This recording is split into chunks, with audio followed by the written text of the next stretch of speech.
Hey, you made it. Another evening, another thread of time unraveling just slow enough for us to slip through its seams and fall, softly, into somewhere older than the noise in your head. So if you're still carrying the residue of today, the buzzing screen time, the spinning worries, the to-do lists that never love you back, just leave it at the door. Because tonight, we're not rushing, not running, not even talking too loud. Tonight, we whisper. And we do so in the language of ink. But not the ink of modern contracts or spilled heartbreaks. This ink is different. It smells of soot and resin and ancient ritual. It dries slowly in the heat of the Nile sun. And it lives on papyrus. Not paper, not screen, not cloud storage. Papyrus, born from the river, flattened by hand, brushed clean by silence. Tonight, I want you to imagine a world where writing is sacred, where a single word might carry the weight of generations, where ink doesn't just inform, it transforms. And the man who writes it is not a writer as you know it. He is something far stranger, a ghost of state, a keeper of gods, a bureaucratic magician, a witness to everything and yet seen by no one. Tonight, we walk with him. An Egyptian scribe, not the golden pharaoh, not the sun priest, not the warrior, but the quiet one, the one who listens, records, preserves, the one who sees all and says nothing. Now, close your eyes. Or if you keep them open, soften the light. Let the flicker of a candle or the gentle blue of your screen be your only companion. Tilt your ear toward the past, and I'll guide you gently, as always, with a voice not meant to keep you awake, but to guide you across time. Let's begin. The morning doesn't begin with a rooster, not in the way you're imagining. Instead, it begins with breath. The breath of the Nile, thick with moisture, rolling through the reed fields before the suns even dared to yawn. It begins with the hush of sandals across stone, the rustle of linen robes, and the slow stirring of ink in a clay pot. You won't hear it unless you're listening carefully. But that's the trick, isn't it? The lives that change history never announce themselves with trumpets. The scribe, let's not name him. Not yet. Let's keep him wrapped in anonymity, as he would have preferred. He rises before the others, before the farmers cry out to the oxen, before the market women set out their baskets, before the priests climb the temple steps. He wakes with the certainty of routine, not because he must, but because silence is the only true companion of the pen. He does not pray aloud. He does not eat immediately. He does not speak to anyone. His morning is a ritual of preparation. He takes his calamos, a reed cut at a sharp diagonal, not too stiff, not too soft, and inspects it as a hunter inspects his spear. He checks the ink made from soot and gum and water, stored in a small ceramic pot no larger than a fist. And finally, he rolls out the papyrus, the sheets he made himself last week, soaked, pressed, dried under stones, now stacked with care, waiting for meaning. You might think this is romantic. It is not. The ink stains his nails. His robe is worn at the sleeves. His eyes are already tired. Because this man is not just writing poetry. He's keeping Egypt alive. Every shipment of grain, every tax receipt, every name of a soldier killed at the border, every birth and death and bribe and plea, he records it all. And when he writes, it is not for himself. It is for the state, the temple, the king, the gods, the dead, the future. And yet, beneath it all, he finds beauty. There's something about the movement of the calamos across the papyrus. A rhythm, a hum, a language between silence and stroke that no one else understands. He writes from right to left, from left to right, in columns, in spirals, in pictograms of birds, snakes, eyes, and staves, each symbol precise, each line a spell. He doesn't call himself a writer. He wouldn't dare. The word scribe in ancient Egypt meant more than literacy. It meant initiation. It meant trust. It meant you could read the words carved into tombs and understand the secrets they whispered to the stars. Because in Egypt, to write was to remember, and to remember was to resist death. So our scribe, our quiet keeper of the living word, he doesn't smile as he dips his pen. He simply begins. And all the while, the world around him stirs. The courtyard fills with sound. Slaves carry amphorae of beer. Nobles argue over land rights. Priests chant hymns to the sun as it climbs the sky like a golden promise. But he stays still, unaffected, as if the noise of the world were a tide, and he, a stone within it. His mind flickers between tasks. Today, he must draft a letter from a merchant in Thebes to a noble in Memphis. Then a prayer for a grieving widow. Then inventory from the granary, so meticulously recorded that even the gods might grow bored. He scratches each mark carefully. He doesn't get a second chance. Ink on papyrus doesn't forgive, and neither does the temple. His hand cramps. He stretches it, fingers long and pale, cracked with ink. Sometimes he wonders what it would be like to be the man being written about, not the one writing. To be named in a scroll, not the one whose name is forgotten, buried in the margins. But he never lets that thought live too long. Instead, he looks out the window, beyond the dust, beyond the palms, to the river, the Nile, eternal and unbothered. It flows as it always has. And he, small, bent, tired, scribbles to prove he existed. He doesn't eat until the sun is high. And even then, it's quick. Bread, dates, a handful of dried fish. He chews in silence, seated in a shadow no one else notices. He doesn't talk much to the others, because they don't understand. They think he's just a man with a pen, but he is a witness to every lie disguised as truth, to every promise broken in the margins, to every secret sent from mouth to ink to eternity. He has seen nobles cry like children. He has seen slaves write letters in secret to mothers they will never see again. He has written death notices with shaking hands. He has copied laws that he knows will never be obeyed. And still, he writes, because Egypt never sleeps. And its memory is paper thin, and someone has to remember what really happened. He finishes his scroll by twilight, rolls it tight, seals it with wax, hands it off to a boy who barely bows. Then he cleans his tools. He always does, with care, with love, not because they are expensive, but because they are sacred. And when the stars rise, when the temple bells echo through the night, and the Nile reflects a sky too large to hold, he sits in his chamber and writes something else, something no one told him to, something just for him. A poem, or maybe a prayer, or maybe a single sentence that means nothing and everything, because even scribes must speak their truth, if only once, if only on a scrap of papyrus that no one will ever read. He blows out the lamp, not with a sigh, but with a kind of quiet pride. He is not the pharaoh. He is not the warrior. He is not the priest, but he is the one who remembered them all. And in remembering, he lived. He did not know his mother's voice, not the way other men might. Her name had been recorded once by another scribe on another scroll in another century's dust, but names were soft in Egypt. They cracked and vanished like clay if not kept wet by memory. She had died when he was still clutching at woven reeds in the corner of their sleeping room.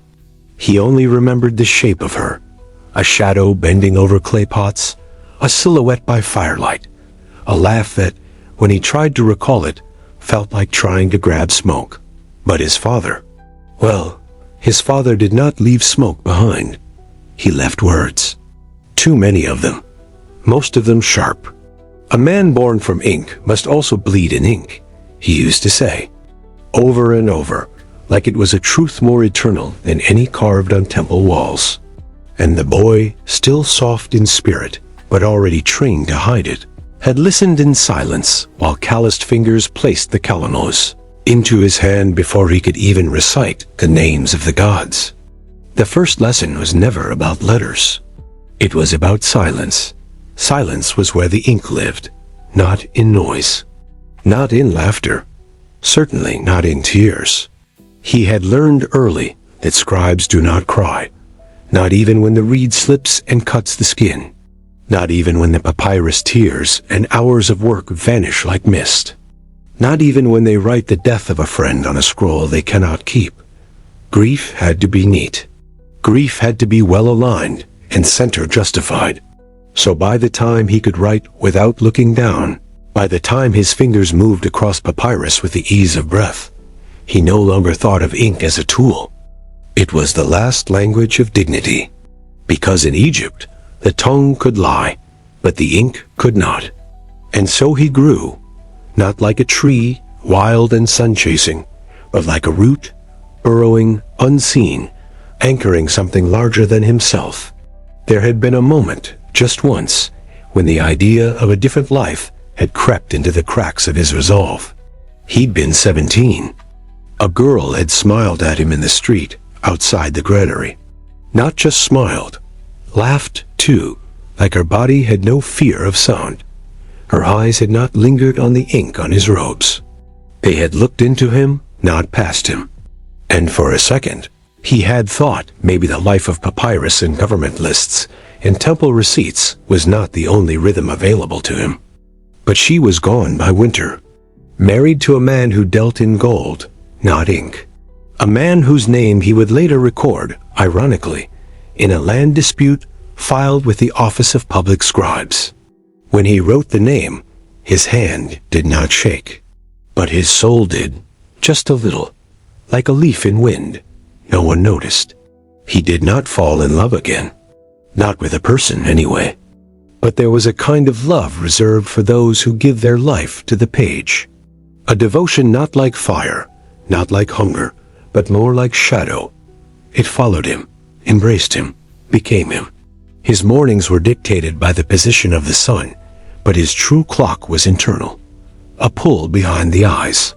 A dull ache in the hands. The strange twitch of the heart when a line of text formed perfectly on the page. He would pause then, let the silence swell. That was the only applause he'd ever known. Silence. He didn't care for statues. Not even the ones of Thoth, god of wisdom and writing, patron of the scribes. Everyone assumed he must. People offered him tiny carved ibises, cheap tokens. But to him, worship lived in repetition, not stone. You honored the gods by doing your work so precisely that not even time dared smudge it. And still, he wasn't known. Not by name, not by deed. Even when nobles read aloud what he had written, their voices never asked, "Who inked this truth into being?" He did not expect them to. After all, the candle never asks for gratitude when it melts to give you light. But there was a secret, a quiet one he never spoke aloud. He kept a box, small, wooden, hidden behind a crumbling wall in his quarters. No priest had blessed it. No official seal marked its lid. But to him, it was more sacred than any scroll in the temple library. Inside were the things that never made it to the records. Observations, fragments, some only a sentence. Others full letters, never sent. I saw a man cry while bribing a judge. His hands shook more than the coin. A mother tried to teach her child to spell the name of the sun god. The boy kept writing her name instead.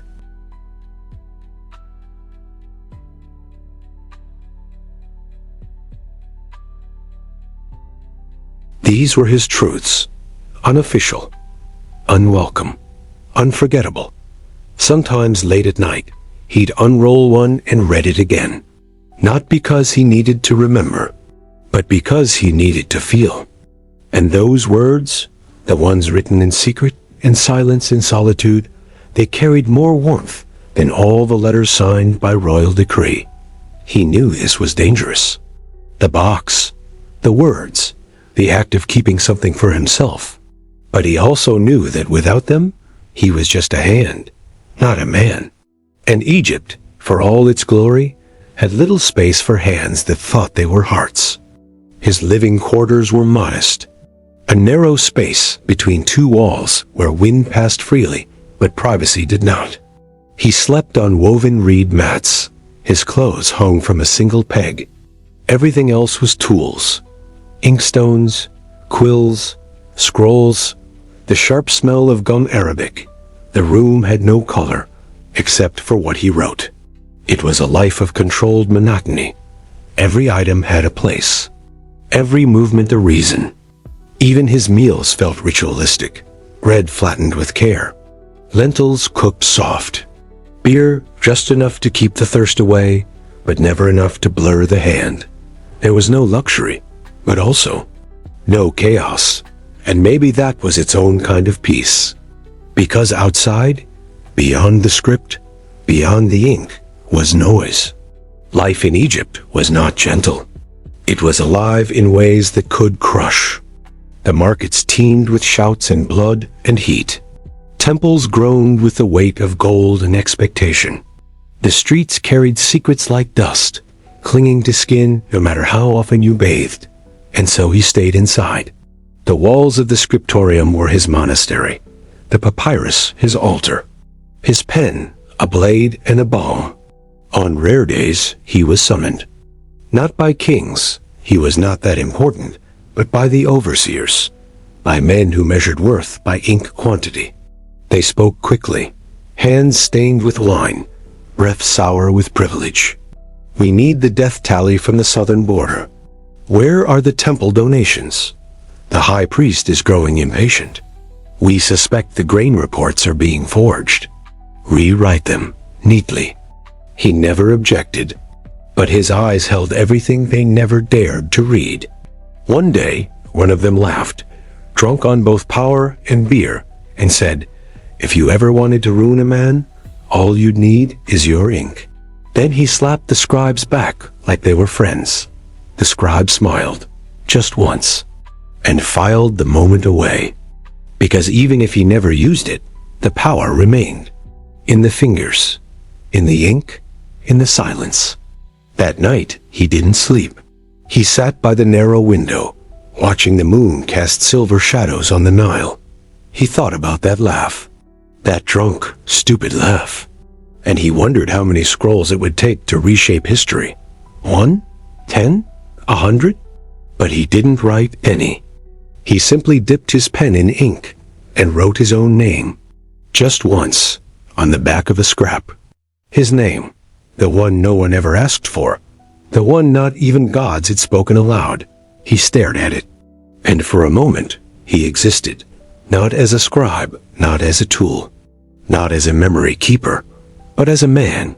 And then he burned the scrap, watched it curl into black, let the ashes drift out the window like forgotten prayers. Because some truths, even in ink, are too tender for this world. It is a strange thing to know you will never be remembered and still show up every day as if memory mattered. But that is what he did. That is what they all did. Those whose hands shaped the foundations of civilization, but whose names were never carved deep enough to outlast the weathering of the wind. He was not trying to leave a legacy. He was trying not to disappear before he even died. Because vanishing was not something that happened in a single moment. It was a slow erosion. The kind that takes root when no one says your name at dinner, when no child asks what your dreams were, when your scrolls are kept in perfect condition, but your bones are buried in an unmarked field. The irony, of course, was that the very ink he used to preserve others was the same ink that made him invisible. People read the words, but not the man. They saw the records, but not the recorder. They worshipped the structure, but ignored the scaffold. It was as though every stroke he drew erased a part of him, trading self for clarity, soul for syntax. And yet, he kept writing, because somewhere along the way, he had stopped waiting to be seen. He had become the silence between names. It wasn't bitterness. It was clarity. The kind of clarity that only comes after the fire has burned everything unnecessary. He knew now what mattered. Precision, presence, patience. Not applause, not fame. Those were for the pharaohs, and even they were at the mercy of a good scribe. Without the ink, no one would remember which king conquered which border. Without the record, their gods would not hear their prayers. Their heirs would not know which tune was theirs. Their enemies would not tremble at their legacy. So no, he didn't need applause. He only needed time. And time, strange and quiet as it was, became his companion. He no longer marked it by hours, but by scrolls. This scroll was the day a priest's child died of fever. This one was the argument between two cousins over whose father owned the land near the lotus grove. This one, thinner, rushed, was the day the river flooded too soon and the grain counts changed. They were not just records. They were ghosts. Each scroll was a breath from a moment no longer alive, held still by the force of ink and intention. And in that, he became a kind of necromancer, raising the past, preserving it, offering it as tribute to a future that would never ask who the summoner was. Sometimes he thought of throwing it all away, walking out into the desert barefoot, letting the sun strip him of duty, just becoming another anonymous soul in the sand where no one asked for order, where no one needed receipts. But he never did. He always returned to the bench, to the ink, to the silence, because chaos had never once made him feel alive. Only precision did, and perhaps that was the curse. You don't choose what makes you feel real. It chooses you. It had been weeks since he last saw the girl who sold pomegranates by the northern gate. She used to greet him, not with words, but with the kind of glance that asked nothing. He liked that. He didn't know her name, and she didn't ask for his. That was the closest he'd come to love since the girl from Thebes, so many seasons ago. But now she was gone, vanished like a footnote removed from a scroll, replaced by another vendor with a louder voice and more polished fruit. He felt nothing at first, but later, while writing the inventory of spices delivered from the southern ships, his hand paused. There was a line missing. He knew what it was, and he wrote it down, even though it wasn't part of the record. She had kindness in her silence. That is why I noticed. He tucked the note into his box that night. It had no date. It needed none. There were whispers in the scriptorium of war, the kind of whispers that moved like wind between reeds, quiet, urgent, dangerous. He heard them from the guards first, then from the lower scribes. Something about a border skirmish. Something about mercenaries. He didn't ask. He never did. The more you asked, the more you were expected to know. And knowledge, from men like him, was both gift and guillotine. But the silence was breaking. Even the ink seemed to dry faster, as if the air itself was bracing for something. The overseers became more erratic. Scrolls were demanded in bulk, numbers needed yesterday, corrections made without review. Mistakes became punishable, not forgettable. And still, he did not waver, because fear had long ago been replaced by fatigue. There is a point past panic, past dread, where the body simply obeys. That is where he lived now, in the obedience beyond emotion. One afternoon, as the sun bled gold across the floor, he was summoned not by an overseer, but by a priest. Not just any priest, the archivist of the great temple of Ptah, a man known for his ruthless clarity. They said he could detect lies from the curve of a letter. He did not knock when entering the chamber. He simply looked. And the scribe, for the first time in months, felt his spine straighten. "I've read your scrolls," the priest said. No smile, no greeting. The scribe said nothing. He knew better. "They are clean, almost too clean." His voice was flat. Not suspicion, just fact. The silence stretched between them like rope. Then "There is a request," the priest said. "You are to write the final testament of a man condemned." A pause. "He is a noble. He wishes the world to remember him differently." The scribe's pulse did not quicken, but his soul trembled. Just slightly. False records. Revisionist scrolls. He'd heard of them, knew some scribes who'd done it. One of them vanished. One became wealthy. One went mad. But he nodded. He was not allowed to refuse. That night, he was given the details. The noble was dying, not of disease, but of sentence. Politics, power struggles. A name had fallen out of favor, and now it had to be buried in beauty. The noble wanted a record that said he donated to the temples, freed slaves, fed the poor, none of which was true. The scribe listened, wrote nothing. When the priest left, he lit a candle and sat in the dark. He did not sleep. He stared at the blank scroll until morning. And when he began to write, something broke. It was not a scream, not even a sigh, just a shift, like a river changing course underground. He wrote the lies, yes, wrote them perfectly, with grace, with care, with the same precision he gave the truth. But in between the lines, hidden in the spacing, woven into the structure, he buried messages. In the rhythm of the sentences, in the width of margins, in the choice of certain characters. It would look like honor, but to the trained eye, it would pulse with contradiction. He wasn't sure why he did it. Perhaps it was vengeance.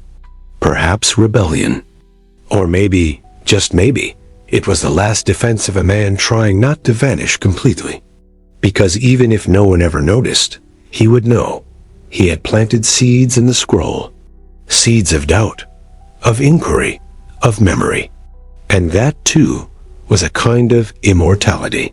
After delivering the scroll, he walked to the riverbank, watched fishermen mend nets, children throw stones, the usual mundane miracle of life continuing without noticing how fragile it was. He stood there a long time. Let the water speak to him in its endless syllables. He had written a lie, but in doing so, he had carved a deeper truth. That night, he did not write for the temple. He did not write for the state. He wrote for her, the pomegranate girl, the one who vanished. He imagined her voice, not its tone, which he had forgotten, but its warmth. He wrote her a letter. It began with, "You never knew me," and ended with, "But you saw me." He sealed it with wax, then burned it anyway, because some letters only need to be written, not delivered. They are offerings to silence. And silence, in the end, is the only one who never lies. There is a loneliness that doesn't ache. It just sits, like dust on a windowsill. You don't notice it building until sunlight hits it just right, and you realize how long it has been since anyone touched that part of your soul. The scribe had become used to that kind of quiet. It was no longer pain. It was atmosphere. He didn't speak much to the other scribes. Not because of pride, though some whispered otherwise, but because every conversation felt like a river flowing in the wrong direction. Their talk was often laced with the hunger he had long since stopped feeding. Who was promoted? Who was favored by the priests? Who was receiving extra grain? He listened sometimes, but only enough to take measure of which truth still mattered in this world, and which had been bartered away like livestock. There was a boy, new to the scriptorium, barely grown into his robes, still full of light, like papyrus untouched by ink. He watched the scribe often, with the reverence that only the young offer to silence. One evening, as the others filtered out and the lamps hummed in that soft golden hush before night swallows everything, the boy approached. Not with a question, but with a scroll, torn, smeared, clumsy in structure. "I tried," he said. That was all. But there was something trembling behind the words. Not fear of failure. Fear of vanishing. The kind of fear the scribe knew intimately, the way one knows the pulse in their own throat. He took the scroll, Read it without expression. Read it again, slower. Then handed it back. You made every mistake, he said gently. But you listened to the silence between the words. Most never learn that. The boy blinked, unsure if he had been praised or condemned.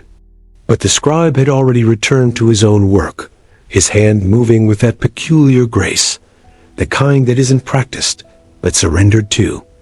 That moment lingered, not because it was remarkable, but because it was rare.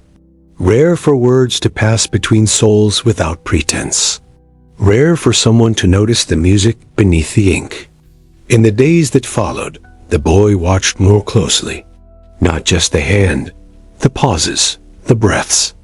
The way the scribe's body leaned just slightly forward when writing names, as if bowing in reverence to the act of witnessing. He began to understand that this man was not writing.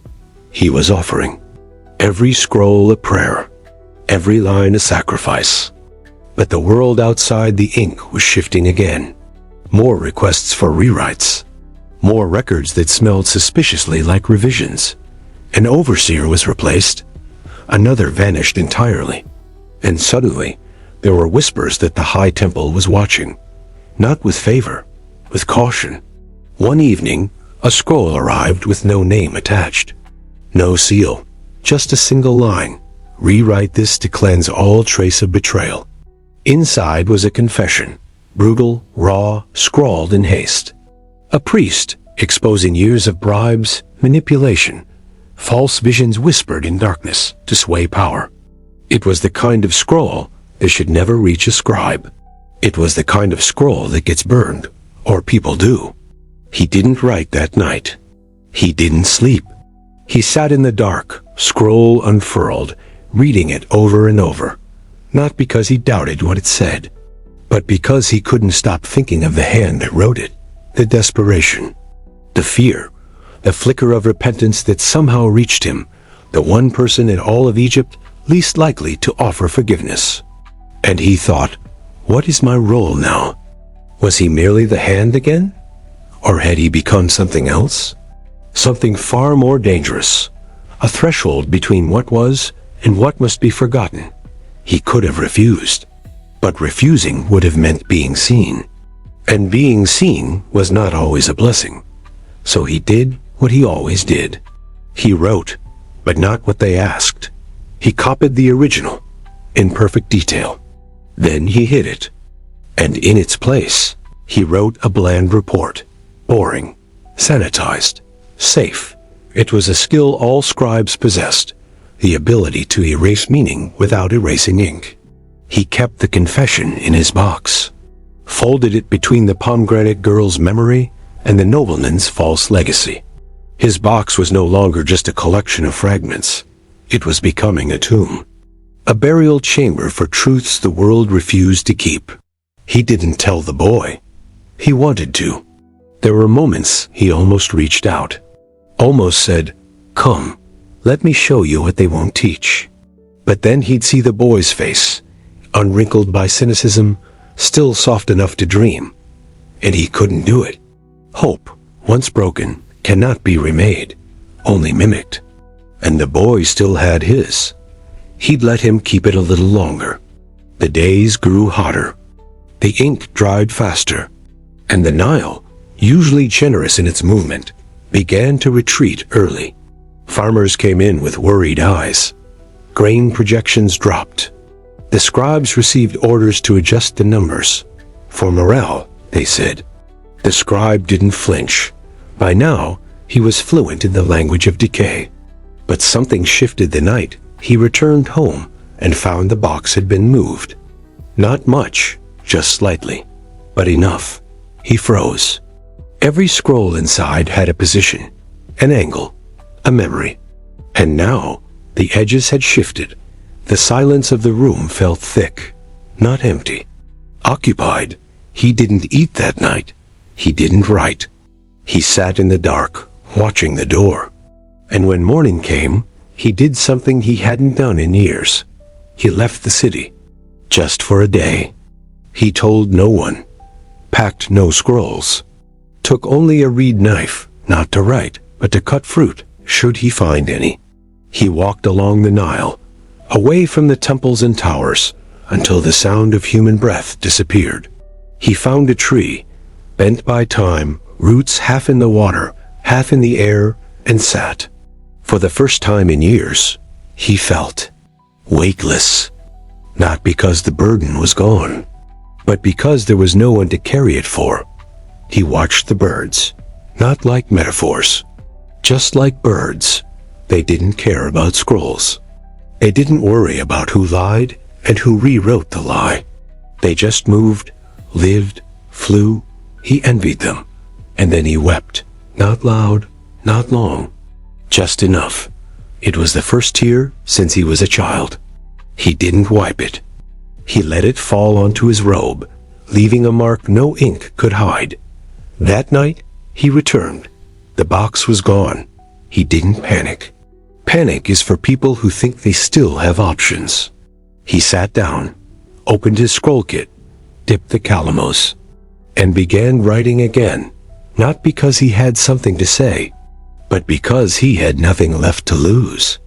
The strange thing about losing something sacred is not the silence it leaves behind, but the way that silence begins to echo. Louder than you expect, like it has bones, like it has teeth. He didn't shout when he realized the box was gone. He didn't tear through the room or demand justice. He simply sat and felt the walls exhale around him, as if the place itself had been holding its breath, waiting for this. He stared at the corner where it had once lived, that small fracture in the stone he thought no one else had noticed. And for a long while, he didn't move. He imagined the box in someone else's hands, fingers lifting each scroll, reading, judging, not understanding. Because they couldn't. They didn't know the pauses in his pen. They didn't hear the prayers that lived between the letters. They would only see ink and think they'd found proof, or secrets, or leverage. They had found none of those things. What they had found was a man, fragmented, raw, stitched together by memory and paper. And he knew. That was far more dangerous. He thought of the boy, the one with the reverent eyes. Could it have been him? No, it didn't feel like betrayal. Not the sharp kind. This felt colder, institutional. As if someone had finally decided that the silent ones needed watching. There were changes in the scriptorium the next day. A new guard at the entrance. Unfamiliar robes. Blue, not white. The overseer no longer made eye contact. Orders were given on paper now, not by voice. And none of the other scribes dared speak unless spoken to. Something had shifted. He knew the scent of paranoia. It was different from fear. More calculated. Like ink that stains before you see it coming. Still, he obeyed. He wrote what was asked. Grain totals, river reports, tax clarifications. Each line straight, each word clean. He made no errors, left no flourishes. Nothing to invite attention. He had become a ghost within the living. A body in motion, spirit folded tight. But at night, the weight came, not grief.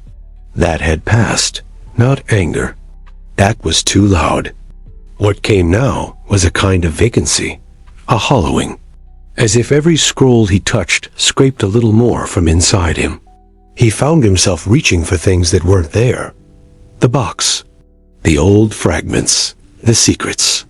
And the ache was not for what had been taken, but for the parts of himself that had been stored inside it and would now be read by eyes that did not care to know what it cost to write them. One evening, he walked to the northern wall of the temple, not as a scribe, as a man. He sat beneath the statue of Mot, goddess of truth, balance, order. The stone was cool against his back. He looked up at her feather crown and wondered whether balance was ever real, or just something scribes wrote into scrolls so the world wouldn't notice it was drowning. A priest passed him, didn't stop, didn't ask. Good, because he wasn't ready to speak. He hadn't spoken in days, not aloud. But the words inside him hadn't stopped. They came now in dreams. Fragmented, urgent, a child's voice asking why the son hurt. A woman whispering his name, but not the one anyone knew. A scroll unraveling endlessly, no end, no beginning, just line after line after line. He'd wake up with his hand curled as if gripping a reed pen. But no ink, no parchment. Just the emptiness of a man who had outlived his meaning. Still, he returned. Every day. Sat at his station. Recorded what they gave him. Even the lies. Especially the lies. He had learned how to disappear in plain sight. The boy stopped coming. No explanation. Just gone. The lamp at his station remained dark. His bench undisturbed. No one asked why. No one dared. The walls felt thicker now. Like they were watching. He missed the boy more than he expected to. Not because of conversation. They had exchanged so little. But because the boy had still believed in the ink. And belief, even borrowed, had kept the air from going stale. Now there was only the dry scrape of reed on papyrus. The sound of labor divorced from love. One morning, a scroll arrived that was different. Heavy, sealed thrice. Inside, an order to transcribe a speech. One that would be delivered to the people. A speech from the mouth of a man who had never written a line in his life, but would now be praised as a visionary. The words were hollow, decorative, the kind that shine like polished copper, but hold no weight. He read it once, then again, then a third time, and something inside him said no, not loud, not rebellious, just no. He picked up his reed pen, but he didn't copy it. He rewrote it, same cadence, same structure, but in the margins again, he buried meaning, double meanings, reversals. A single word added here that, when spoken aloud, turned praise into parody. A phrase that sounded like loyalty, but echoed with rot. He sent it in, sealed, perfect. No one questioned it. And when the speech was delivered days later, he stood in the back of the crowd, unseen, listening. And when the people applauded, when they cheered and chanted the name of a man who had never held a pen, the scribe simply smiled, because he knew. The seed had been planted. They didn't know what they'd heard. Not yet. But something would itch. Something would ache. Some word would catch. Some phrase would ripple. And they would wonder. Not today, but one day. And that was enough. That night, he wrote nothing. He simply sat by the window. And for the first time in weeks, he felt full. Not joy. That was too bright. Not triumph. That was too shallow. But something like breath, like warmth returning to a limb long gone numb. He knew this would not last. They would find out, eventually. Or maybe they already had. Maybe that's why the box had vanished. Maybe they were watching not to catch him lying, but to catch him telling the truth. He didn't care. Not anymore. Because something had shifted again. Not in the city. In him. He remembered now what ink was for. Not obedience. Not permanence. But rebellion. Quiet rebellion. The kind that outlives fire. He dipped his pen. And began again. There are men who carve their names into stone, hoping time will kneel. And then there are men like him. Men who carve nothing, who let time pass through them like wind through reed fields, leaving no resistance, no echo, no trace. He had accepted that long ago, but something had changed. Not in the world. The world was always shifting, masks changing faces, faces changing masks. No, the change was quieter, interior, like ink darkening slowly in a sealed pot. A pressure, a weight not from without, but from within. He no longer knew what to do with it. In the weeks after the speech, his orders became more precise, more political, more poisoned. He was told to compose statements on behalf of men who never wrote, for deeds they never committed, about wars they never fought. He was instructed to write faith into words that had been emptied of belief. Every day he was asked to make something untrue feel inevitable. And the strange thing was, he could do it. He had the skill, the fluency, the decades of muscle memory. He could dress lies so finely they'd be mistaken for scripture. And that was what scared him, not the request. Not the punishment if he refused, but the ease with which his hands obeyed. He began to doubt his own alphabet. He no longer trusted the shapes his pen formed. He wondered if he had ever told the truth, or if he had merely learned how to give shape to whatever the world demanded. It's a dangerous question, you see, when a man asks not if he has lied, but whether he ever knew what truth looked like to begin with. The boy never returned. Not even in rumor. It was as if he'd been erased, not dismissed. Sometimes in the blue hour before dawn, when even the air seemed hesitant to exist, a scribe imagined the boy still watching, somewhere behind a screen, or through a crack in the door, not speaking, just witnessing, and that was enough. Even imagined eyes could anchor a soul. One evening, the scribe was given a new assignment, unusual in both size and secrecy. A scroll from the palace, carried by a silent envoy. No signature, no stamp, just a command. You are to compile the history of the reign. A simple sentence. But it meant everything. To write the reign was to shape it. To write the reign was to decide which sins were strategy and which mercies were myth. To write the reign was to resurrect the king in ink, not as he was, but as he must be remembered. It was not a request. It was a coronation of a different kind. He sat for hours that night, staring at the blank parchment. It shimmered like skin under moonlight, empty, expectant, and he didn't know who he was anymore. A man, a hand, a knife, a servant, a traitor, a prophet, a shadow. He could write the truth, but truth had lost its shape. He could write the lie, but lies no longer shocked him. What he wrote instead was something else. He began with silence. He dipped the pen, but instead of words, he marked space. Pauses, breaths, a rhythm only the attentive would notice. And then, slowly, he filled the scroll with memories, not of the king, but of the people around him.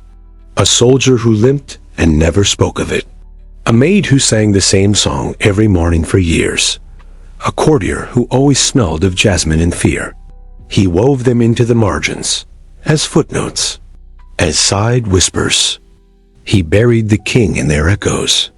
And in doing so, he did something no one had asked him to do.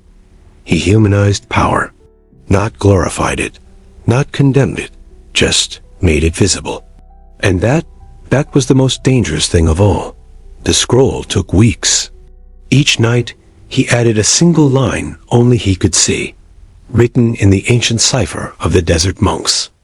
A tongue so old even the priests no longer remembered it. It told a second story, beneath the official record. A parallel current of unfiltered reality, painful, mundane, true. When he finished, he sealed it, hands trembling not with fear, but with fatigue. He delivered it himself, to the same envoy, who never asked a single question.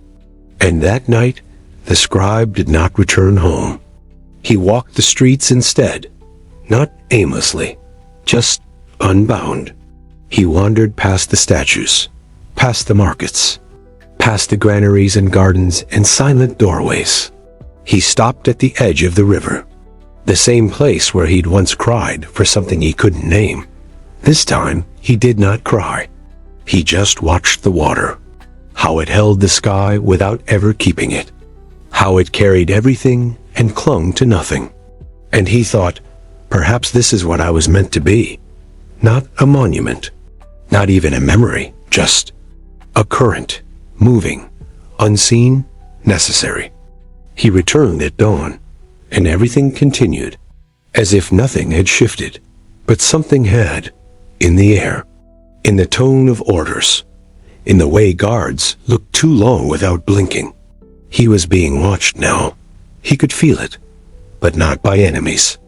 By those who didn't know what he was, only what he might become.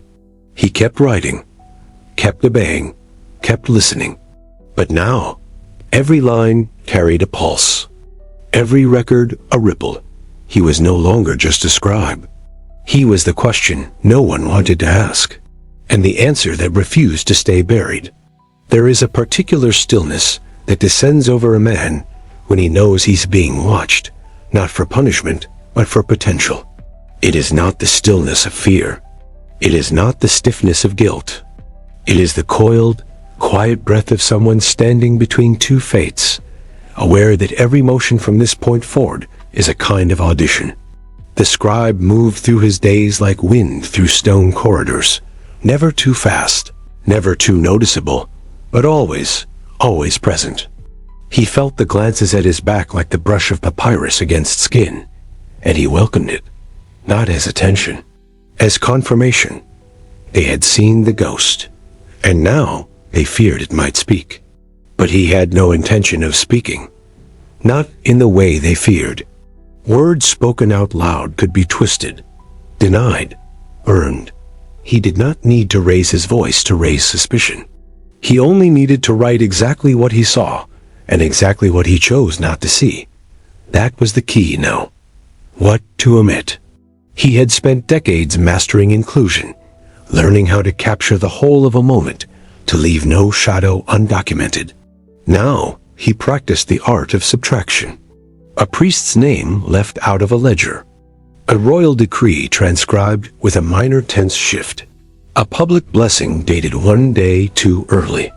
Small, invisible ruptures in the machinery of power. Nothing that could be traced. Everything that could be felt. And they did feel it, not with clarity, but with discomfort. The kind that scratches at the edges of certainty. A suspicion that something is slipping, not because you saw it move, but because the floor no longer sounds the same when you walk across it. Still, they said nothing. That was how Egypt worked. Until it didn't. He found himself waking before the sun again, not out of habit, out of necessity. The hours before the world rose were the only ones that still felt honest. The city had not yet remembered how to lie. The river, in those early minutes, whispered only truth, and not in words. In motion, in refusal to stop, he drank water from a clay cup. It tasted of ash. Perhaps it was. Ink stained everything now. Even taste, even sleep. He no longer dreamed in images, only in script. Endless lines, sometimes legible, sometimes blurred. His dreams had no faces, just letters. Characters that rearranged themselves before he could decipher meaning. He suspected that somewhere in his sleep, he was writing his own name, and somewhere in the same dream, he was erasing it. That morning, he returned to the scriptorium and found a scroll on his bench, already unrolled. Unusual. There was no seal, no address. Just a single line at the top. "We know you write more than you retold." He stared at it, not blinking. The ink was fresh, not quite dry. Whoever placed it had done so moments before. Perhaps they were still in the room. Perhaps they never left. He did not look up. He did not react. He reached for his pen, as always, and continued copying a temple inventory that listed the current offerings of barley and oil. He finished the page, set the scroll aside, then picked up the message. He folded it once, then again, slid it inside his sleeve, and burned it that night without reading it again. It was not a threat. It was not a warning. It was recognition. And recognition, in a world built on hierarchy and hush, was more dangerous than defiance. But something within him flickered. Not fear, not pride. Something older. Memory. Of the first time he realized writing could wound. Of the first time he wrote a sentence and watched someone flinch. It had been a lifetime ago. A love letter returned unopened. But the act, The act had left residue. Because that was the truth they never taught young scribes. Ink cuts sharper when it's silent. And now, his silence was becoming its own language. He wondered how long he had left, not to live, to write. There is always a final scroll, the one that either completes you or destroys you, and you never know which it is until you set the pen down. He could feel it approaching, not with dread, with clarity, like a scribe sensing the end of a line before the ink runs out. That evening, he walked further than usual, past the harbor, past the edge of the city, into the fields where the wind no longer smelled of ambition, only soil and time. He found a place where no one had built, no stone, no altar, just wild grass bending beneath the weight of stars. And there, beneath a sky too wide to be named, he did something unthinkable. He lay down, not from exhaustion, from longing, to feel the earth without parchment between them, to let the body remember it had always belonged to something softer than record. He closed his eyes and imagined for a moment that nothing had ever been written. No scrolls, no edicts, no names carved into tombs, just breath and touch and impermanence. When he returned, his ink was thicker, darker, as if it too had been buried and brought back with new gravity. He received another order, this one from a woman, rare, a queen's sister, they said, powerful but peripheral. She wanted her memoir written, not her deeds, her thoughts, strange request. And he accepted without question, because strange things have always hidden the deepest truths. She met him only once, veiled, soft-spoken, with eyes like the Nile before flood, still but dangerous.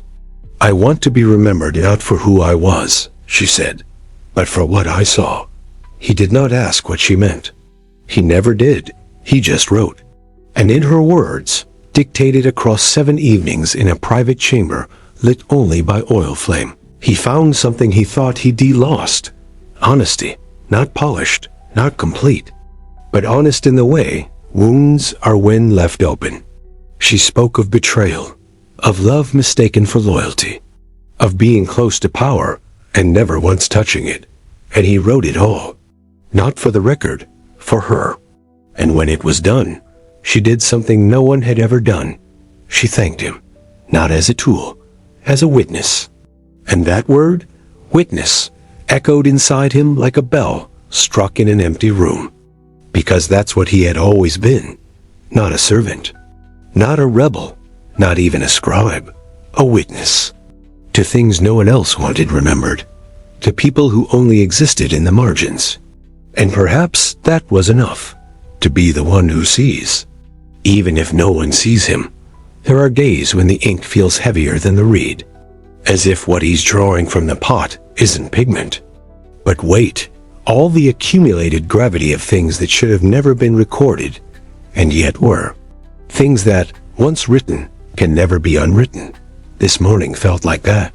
The scroll waiting for him wasn't large, but something about it sat wrong. There was no name, no sender, only a title etched across the top, Inheritance of Flame. He unrolled it slowly, finger steady, heart not. The handwriting wasn't familiar, but it wasn't foreign either. Somewhere between stranger and echo, it was a confession. No, a chronicle. Not from a noble or priest, but from a palace guard. A man whose job was to stand still for years, and in doing so, had seen more than anyone moving ever could. He read it once, twice, and then a third time slower. It wasn't written to be shared. It was written to be kept, preserved, hidden. And yet here it was, in his hands. No seal, no warning, just handed off to the one man in the city who knew how to vanish a truth without letting it die.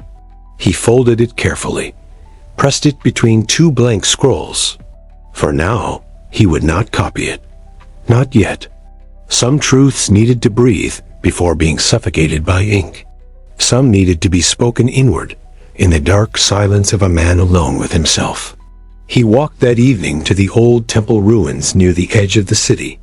No one went there anymore, not since the roof collapsed, not since the new gods had crowded out the old ones. The pillars still stood, half swallowed by sand. Wind moved through them like breath through bones. He sat against the stone. Read the guard's words again. They weren't grand. They weren't poetic. They were real. He described what it felt like to watch kings make decisions that would starve cities and not be able to speak. He described the way the queen would pause before walking into a room full of men, the breath she held before they turned. He described the day a child died behind the gates, and no one wept because no one dared admit it happened. The scribe didn't cry. He hadn't in a long time, but he felt something tighten. Not in his chest, in his hands. He wanted to write it all, not to copy, to witness, to carve it in a language no fire could burn. That night, he didn't go home. He stayed by the ruined temple, with nothing but the scroll and the stars. And when dawn came, he finally dipped his reed into the ink again, but not to obey, to remember. He began transcribing the confession, word for word, but not plainly. He wrote it in alternating lines of mirrored script and desert glyphs, a code known only to those who had studied the border dialects of the lost villages. It would take months for anyone to understand, maybe years, maybe never, but it would exist.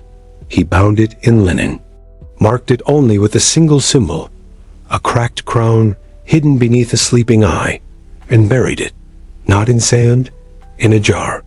Beneath the floor of the scriptorium, no one saw him, but someone always does. The next morning, there was no scroll at his station, no order, no message, just absence.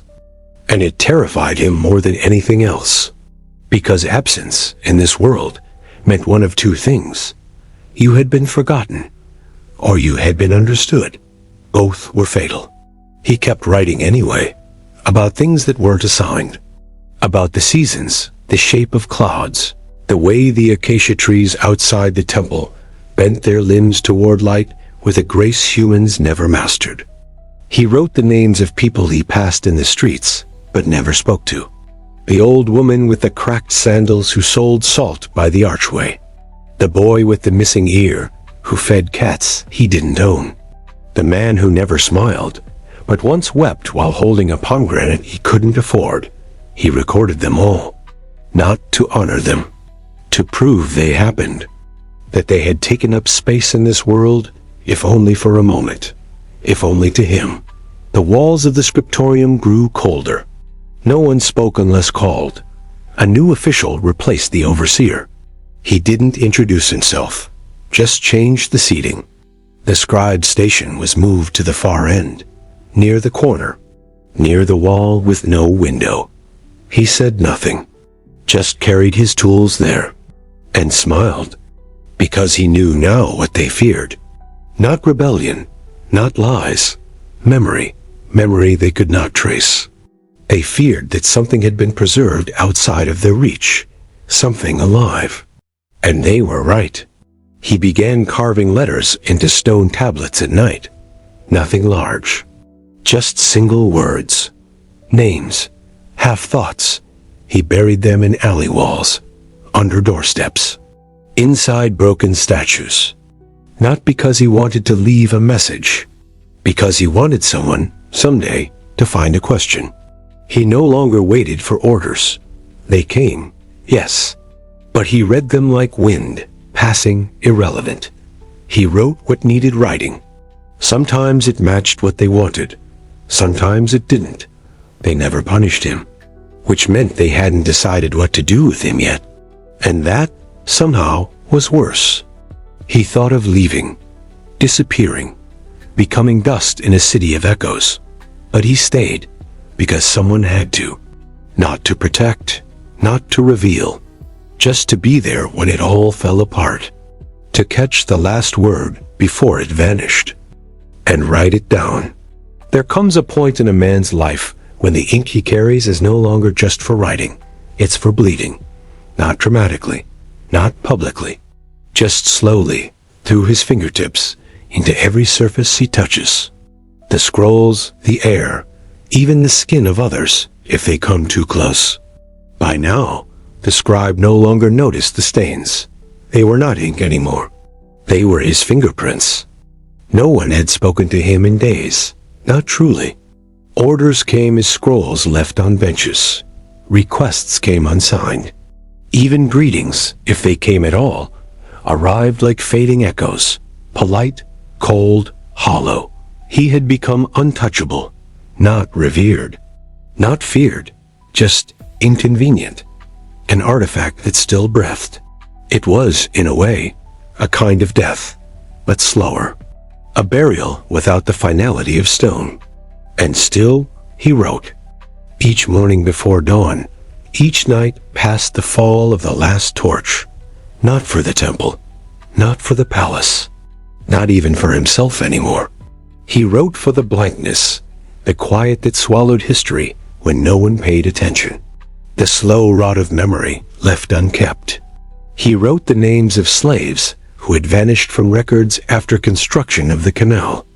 He wrote the real costs of monuments that had risen too quickly. He wrote the confession of a mother who left her child on the temple steps and watched from the shadows as a priest found him and claimed it was divine providence. He wrote them all in margins, in erased lines, in symbols bent like reeds in storm, and buried them. He no longer trusted jars. He pressed scrolls into crevices in old walls, into hollow bricks. He gave them to pigeons trained to deliver nothing and no one. He wrote in languages so old they no longer lived in tongues, only in breath. And always he waited, not for applause, for the silence after, because that's where the truth lived now, in what was missing. One evening he found a scroll beneath his sleeping mat. It wasn't sealed. It wasn't even hidden, just placed. Bold in its own quiet way, the handwriting was familiar, from the boy, the one who vanished. He sat for a long time before reading it. It was short, just 3 sentences. I was wrong to leave, but they were watching you, and I couldn't be brave the way you were, writing without asking if anyone was listening. He read it twice, and wept, not because it hurt, because it didn't. It was the first thing he'd received in months that didn't ask him for anything. That simply saw him.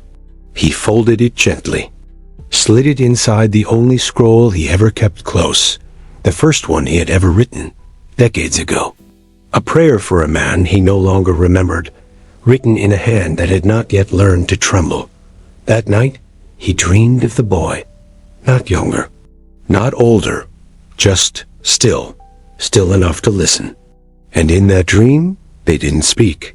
They just wrote, side by side, the way truth is sometimes passed, not in loud revelations, but in shared labor.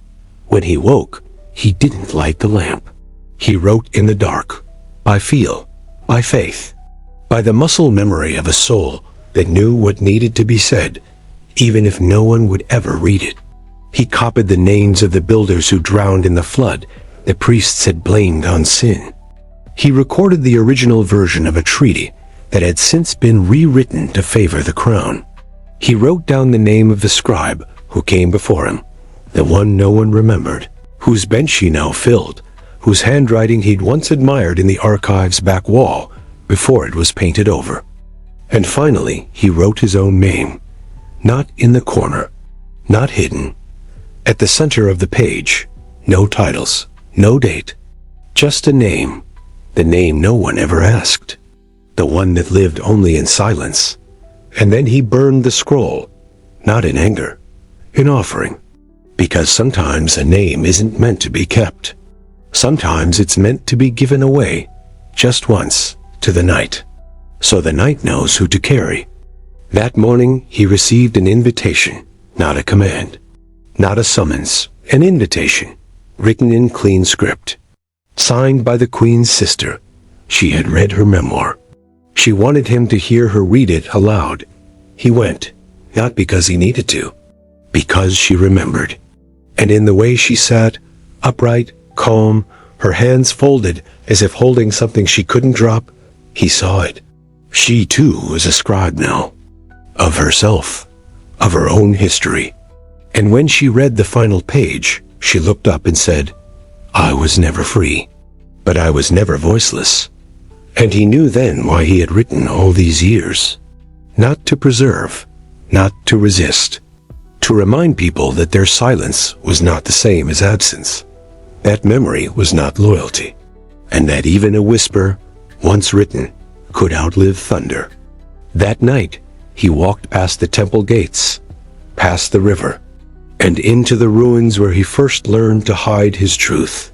He sat on the same stone, took out a fresh scroll, and wrote only one line. There are things the ink will never say, but you will hear them anyway. If you learn to listen like a scribe does, with your whole life. Then he rolled it, left it in the crack between the altar stones, and disappeared before the sun rose. Not because he was fleeing, because the story had arrived where it was always meant to end. And from now on, it would be up to someone else to keep the ink breathing.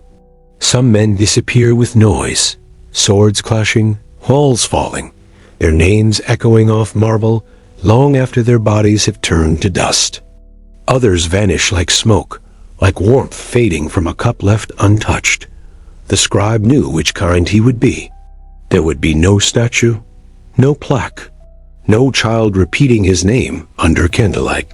Just a life worn soft by repetition, dissolved in the folds of scrolls too bureaucratic for historians to study, too quiet for bards to sing. And yet, something had shifted in the air around him. Not recognition, he never courted that. Not revenge, he'd abandoned that long ago, but a strange, hushed reverence. The kind one gives to the ground right before a temple is built on it. Not sacred yet, but understood. He found scrolls left for him now, unsigned. Not orders, stories, not requests, confessions. People had begun to write the things they could not say aloud, and give them to the one man who had learned to speak only in ink. He didn't know how it started. Maybe it was the queen's sister. Maybe the boy, wherever he was, had whispered to the right ear. Or maybe pain as a way of finding its own scribes. At first, he didn't respond. Just read, folded, stored. But some stories, they don't let you remain untouched. He began writing again, but now not for record, not even for secrecy. For transmission, he created a cipher. Not one to confuse, but to protect. A language woven from gestures, from breath, from misaligned columns and intentional ink blots, from spacing. A way to hide truth inside truth. And he began to circulate them, one by one. Delivered not through official channels, but through fruit vendors, wandering minstrels, the sleeves of street children who had learned that silence was its own currency. He didn't sign them, didn't need to. The ink had a rhythm now, a scent, a gravity that revealed its origin without revealing the hand. And slowly, impossibly, people began to copy him. He saw it first on the wall near the old granary, a phrase in his rhythm, carved into plaster. Then again, on the back of a merchant's ledger, a tiny symbol, not quite his, but clearly born from the same blood. He never mentioned it, never claimed it.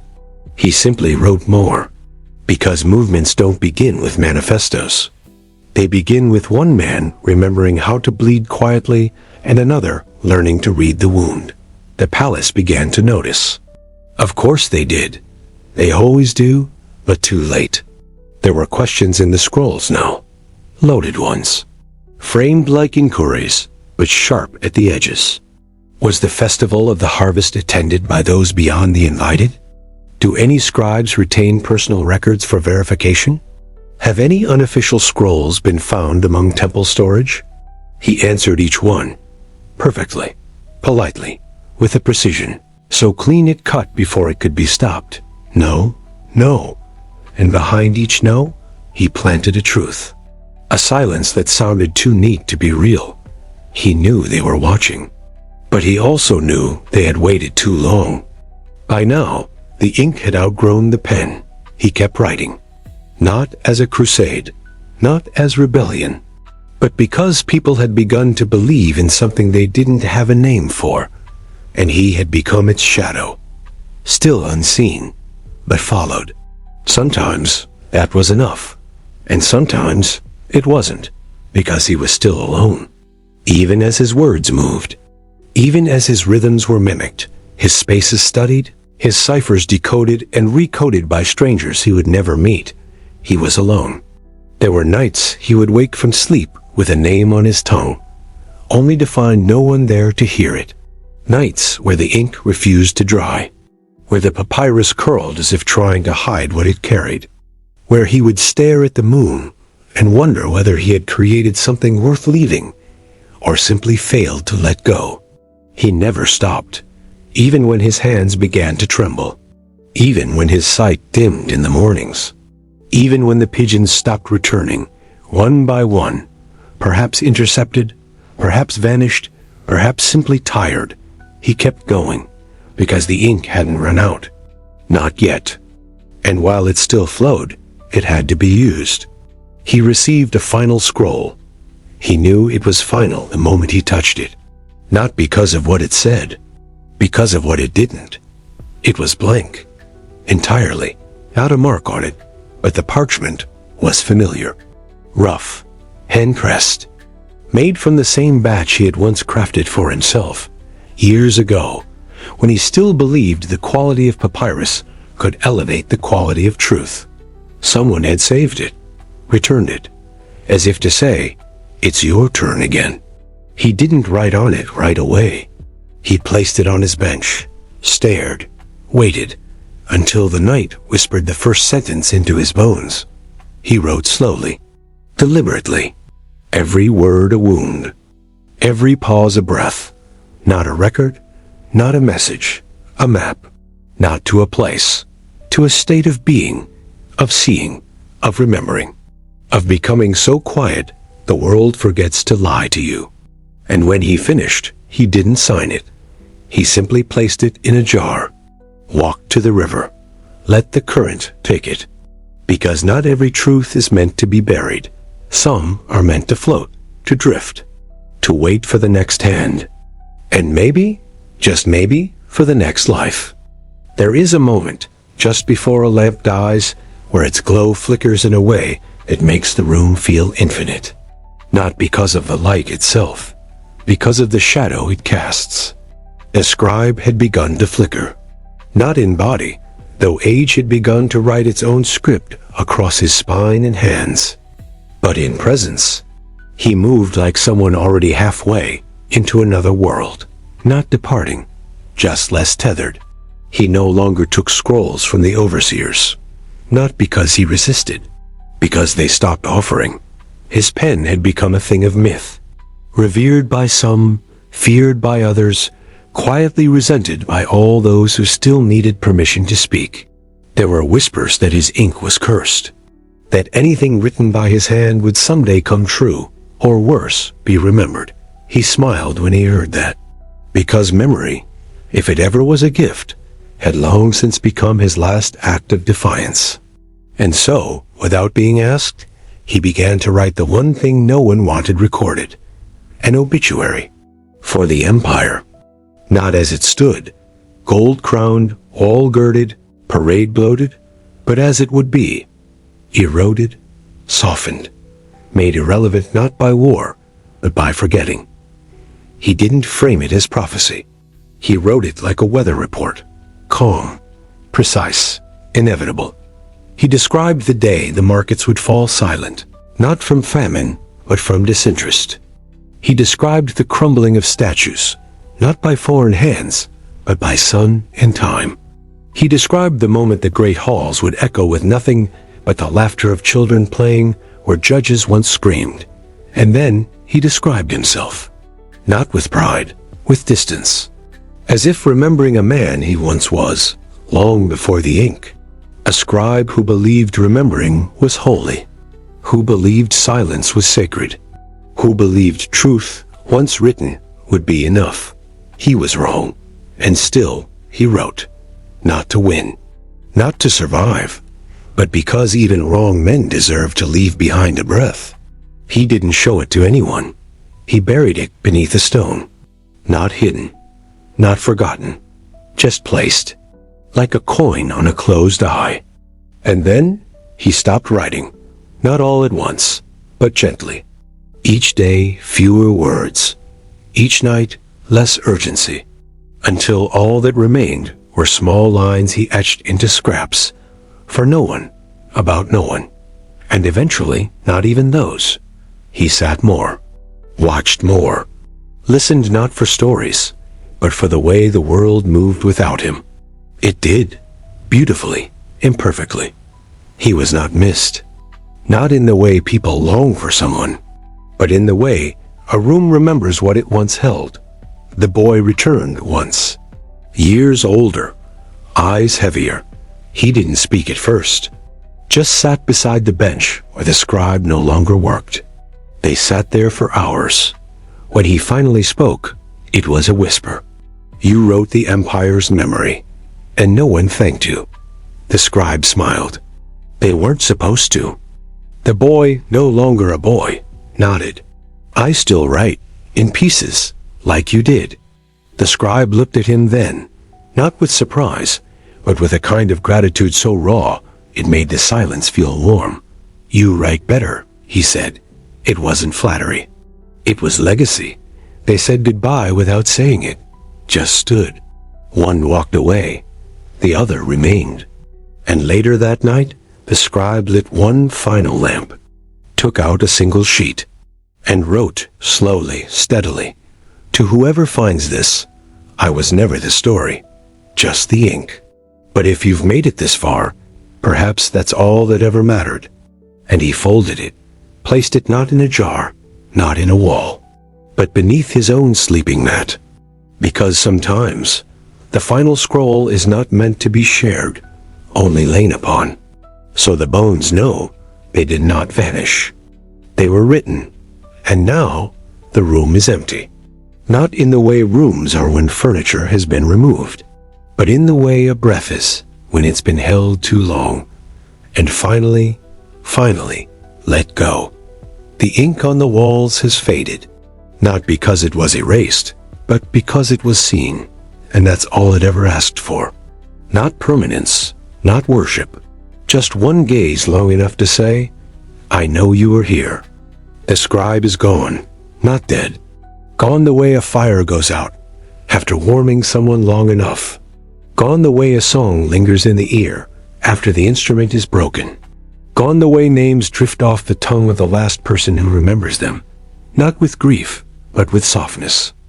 No one marked the day. There was no funeral. There was no scroll, announcing the moment the pen stopped moving. But if you listened closely, something in the city shifted. The silence became a little heavier. The shadows stretched a little further. The kind of shift only felt when something that held the world together stops pretending it needs to. His bench still exists. Dust clings to it now, but if you brush it away, you'll find faint scratches on the wood. Not words, just lines. Fingertip worn. The same gesture, over and over, carved unconsciously by years of reaching for ink before the sun. His mat is gone. Taken, perhaps, or used by someone else. But beneath where it once lay, there is still warmth. Not temperature, memory. The kind of warmth you feel when you step into a place where someone once chose to stay when they could have left. The kind of warmth that lingers in the bones of stone. The kind that asks no one to kneel, but still makes them pause. People don't speak of him much, not because he was forgotten, because he was absorbed into the rhythm of things, into the way people now write, into the small, quiet pause before the pen touches the page. A new scribe sits at the edge of the chamber, young, not yet bent, still hungry, but quiet in the way of those who have already lost something they can't name. He doesn't try to imitate the old one. That would be foolish. But sometimes his letters lean a little to the left, not because he was taught to, but because the hand remembers what the mind never knew. And sometimes, when no one's watching, he writes lines no one asked for. Stories, not about kings. About a woman who sold fish and whistled the same tune every morning. About a father who carved boats for his sons, but never learned to swim. About a boy who once asked what ink tasted like and licked a reed just to know. They are not important stories. They are not even well written, but they are real. And maybe, just maybe, that's how it begins again. Not with revolution, with noticing. Some say the old scribe scrolls were burned. Others say they were hidden in jars buried beneath the desert. A few claim they were never scrolls at all, only whispers passed mouth to mouth, too quiet to be caught by guards, too true to need paper. None of that matters.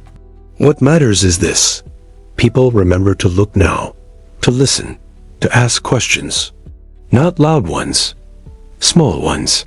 Why is this written this way? Who was forgotten? What is missing?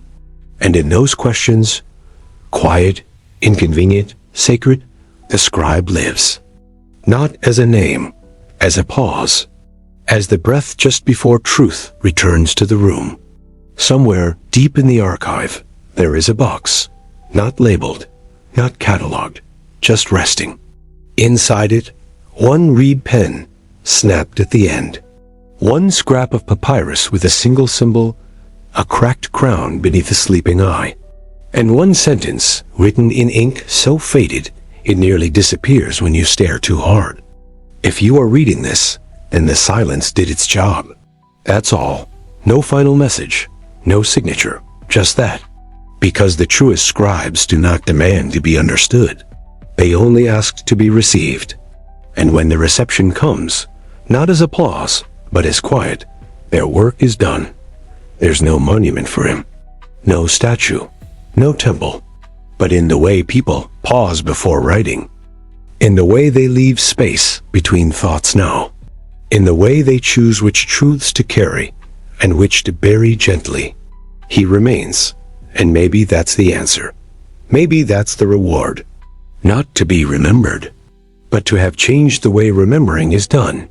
So tonight, if you're still awake, if your eyes have followed the ink this far, if something inside you has softened without you knowing why, then perhaps you've become a scribe too, not with a pen, but with your life, with the way you witness, with the way you carry the names of people who were never carved into walls, but carved into you, with the way you whisper their stories when the world isn't asking. So here's the last question. What will you write down, not because it's required, but because it's right? Who will you remember, not to save them, but to become something worth saving? And when the time comes, when your own pen trembles, when your own breath slows, will you trust the silence to carry what you could never say? If so, you are not alone. You never were.